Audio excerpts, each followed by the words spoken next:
Today we are at my local garden centre to pick out some new fish for my Amazon Blackwater Aquarium. But let me tell you, it hasn't been an easy road to get here. A couple of weeks ago I made a huge mistake that cost me every fish in my tank. What happened? Well, stick around and I'll tell you all about it. Now, my aquarium has been running for a few years now and it's gone through plenty of changes and I've learned a lot along the way. But today is about finding the perfect new additions to my Blackwater Aquarium. I'm looking for species that will thrive in that tannin-rich environment. Maybe some tetras, angelfish, rasboras, perhaps something a little bit different. As many of you who follow the channel know, this aquarium has been through some transformations, but recently I made a mistake that led to a total disaster. I added some botanicals that had been in storage for over a year and I thought these should be fine. I won't bother boiling them, and you know what? That was a big mistake. The next morning I came in to find all of my fish had died. It was a hard lesson. I always preach boiling your botanicals and this proves why it's so important. It just goes to show no matter how experienced you are, there's always something to learn. It's always tough admitting when you messed up, especially on social media, and people are so quick to judge on this platform. But hopefully discussing my mistakes will help other people avoid them. Back at the pet shop, after taking a good long wander through the aisles, and trust me, anyone who's into fish knows how tempting it is to buy everything in sight. I managed to stay focused and settled on a selection of new fish for the tank. I decided to fill it up with a stunning school of cardinal tetras. Their vibrant colours are really going to pop in the Blackwater environment. Along with the tetras, I picked up a pair of angelfish. Now ideally I was hoping for a male and female, but since they're still juveniles, it's nearly impossible to tell them apart at this stage. I took the chance and grabbed two in the hopes that they might form a pair. I've never bred angelfish before, so having the opportunity to give them a home where they could potentially spawn would be amazing. Of course, no trip to the fish shop would be complete without picking up some shrimp. I couldn't resist topping up my shrimp colonies, so I snagged a handful of deep red cherry shrimp to boost my breeding tanks back home. With the fish and shrimp all sorted, it's time to head back and start the process of acclimating them into their new homes.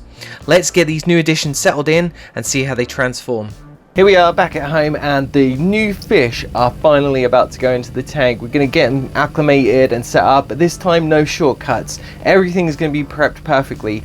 Remember, if you don't want to end up in the same situation as I did, always boil your botanicals. If you're new here and love Blackwater aquariums, or if you've been thinking about starting your own, don't forget to hit that subscribe button and notification bell. I post videos on how to create and maintain these unique setups every week and share tips of my own experiences and mistakes, so make sure you're following along. Alright, now the tank is ready again, it's time to get in the fish. I've already taken lots of steps to avoid another disaster, such as actually boiling the botanicals this time, adjusting the water parameters and double checking as well, so I'm excited to introduce my new fish into this setup. When it comes to adding my new fish to the aquarium, I like to move relatively quickly, though not rushed, to ensure that stress levels stay as low as possible. Prolonging the process can sometimes do more harm than good, so I find a balance between proper acclimation and efficiency. Instead of using the traditional fish net, which can often cause unnecessary stress and even damage the fins, I prefer a gentler method. Once the fish are fully acclimated to the tank's water conditions, I carefully transfer them into a jug filled mostly with water from my aquarium. This gives me much more control as I introduce them to their new environment, allowing me to gently release them into the tank rather than abruptly dumping them in. This method also ensures that they enter with minimal shock and disturbance. After the fish have been added, I have a little ritual that I follow every time. I immediately turn off the aquarium lights and leave the room for a few hours. This gives the fish time to explore and adjust to their new surroundings without any external pressures. During this period of calm, they can settle in, find their hiding spots and de-stress from the move. And by the time I come back, their colours have usually started to pop, signalling that they're more comfortable in their new home. It's always rewarding to see them become a part of the ecosystem, knowing I've done my best to make the transition as smooth as possible for them. So I hope you enjoyed coming to the fish shop with me today and hearing about my hard-earned lesson.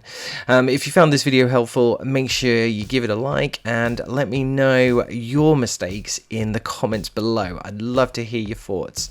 Thanks for watching and I'll see you next time.